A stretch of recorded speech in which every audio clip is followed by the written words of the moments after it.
हरे कृष्ण। या देवी सर्वभूतेषु शैलपुत्री रूपेण संस्थिता नमस्तस्यै नमस्तस्यै नमस्तस्यै नमो नमः। नवरात्र के 9 दिन भक्ति और साधना के लिए बहुत पवित्र माने गए हैं।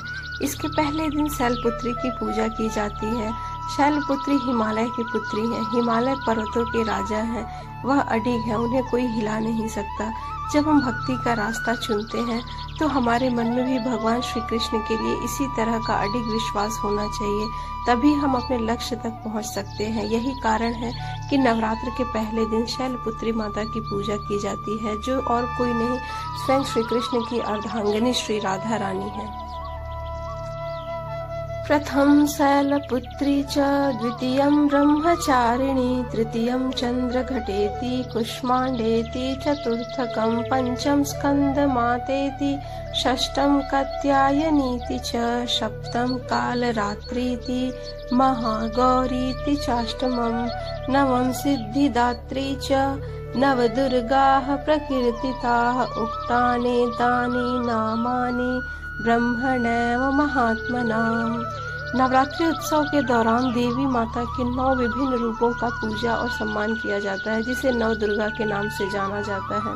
माता के 9 स्वरूप हैं शैलपुत्री, ब्रह्मचारिणी, चंद्रघंटा, कुष्मांडा, स्कंद माता, कात्यायनी, कालरात्रि, महागौरी, सिद्धिदात्री। तो दोस्तों, आइए हम आज माता शैलपुत्री के जन्म की कथा सुनते हैं नवरात्रि के इस प्रथम दिवस पे। माँ शैलपुत्री सती के नाम से भी जानी जाती हैं। एक बार प्रजापति दक्ष ने यज्ञ करवाने का फैसला किया। इसके लिए उन्होंने सभी देवी देवताओं को निमंत्रण भेजा, लेकिन भगवान शिव को नहीं। देवी सती भली भांति जानती थी कि उनके पास निमंत्रण आएगा, लेकिन ऐसा नहीं हुआ। वो उस यज्ञ में जाने के लिए बेचैन थी, लेकिन भगवान शिव ने मना कर दिया। उन्होंने कहा कि यज्ञ में जाने के लिए उनके पास कोई निमंत्रण नहीं आया तो यह उचित नहीं है। भगवान शिव के बहुत समझाने पर भी जब सती माता नहीं मानी, तब उन्हें अनुमति देनी पड़ी।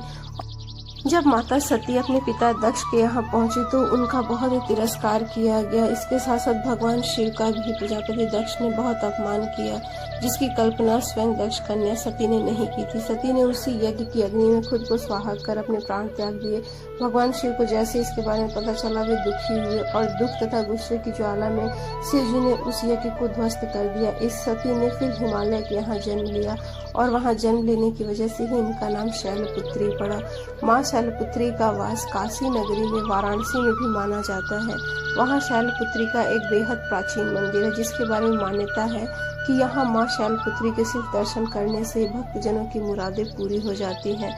कहा जाता है नवरात्र के पहले दिन यानी प्रतिपदा को भी जन माँ शैलपुत्री का दर्शन करते हैं। इससे सारे वैवाहिक जीवन के कष्ट दूर हो जाते हैं। क्योंकि माँ शैलपुत्री का वाहन वृषभ है, इसलिए उन्हें वृषारूढ़ा भी कहा जाता है। इनके बाएं हाथ में कमल और दाएं हाथ में त्रिशूल रहता है।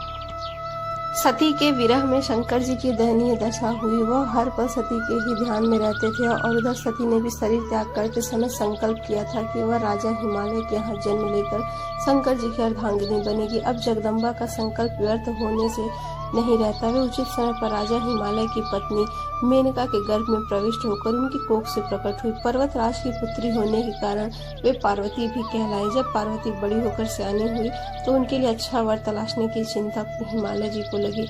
एक दिन अचानक भगवान शंकर सती के विरह में घूमते घूमते उसी प्रदेश पे जा पहुँचे जहाँ पे माता पार्वती रहती हैं और स्थान गंगावतरण में तपस्या करने लगे। जब हिमालय जी को इसकी जानकारी मिली तो वह पार्वती जी को लेकर शिव जी के पास गए और उनसे सेवा के लिए अनुमति मांग ली। पार्वती माता ने बड़े मन से शिव जी की सेवा की। वह उनकी हर बात का ध्यान रखती थी। माँ पार्वती ने भगवान शिव को पति के रूप में प्राप्त करने के लिए शिखर पर तपस्या करने लगी जहाँ शिव जी ने तपस्या की थी। तभी से लोग उस शिखर को गौरी शिखर कहने लगे। वहाँ उन्होंने पहले वर्ष फलाहार जीवन व्यतीत किया, दूसरे वर्ष में वृक्षों के पत्ते खाकर रहने लगी। फिर तो उन्होंने पर्ण का भी त्याग कर दिया, इसलिए वे अपर्णा कहलाई। इस प्रकार पार्वती माता ने 3000 वर्ष तक तपस्या की। उनकी कठोर तपस्या को देखकर ऋषि मुनि भी दंग रह गए और भगवान शिव ने उन्हें अपनी पत्नी के रूप में स्वीकार किया। तो दोस्तों ये थी नवरात्र के प्रथम दिवस माता शैलपुत्री की कथा। कल हम लेकर आएंगे नवरात्र के द्वितीय दिवस की ब्रह्मचारिणी माता की कथा। हरे कृष्णा।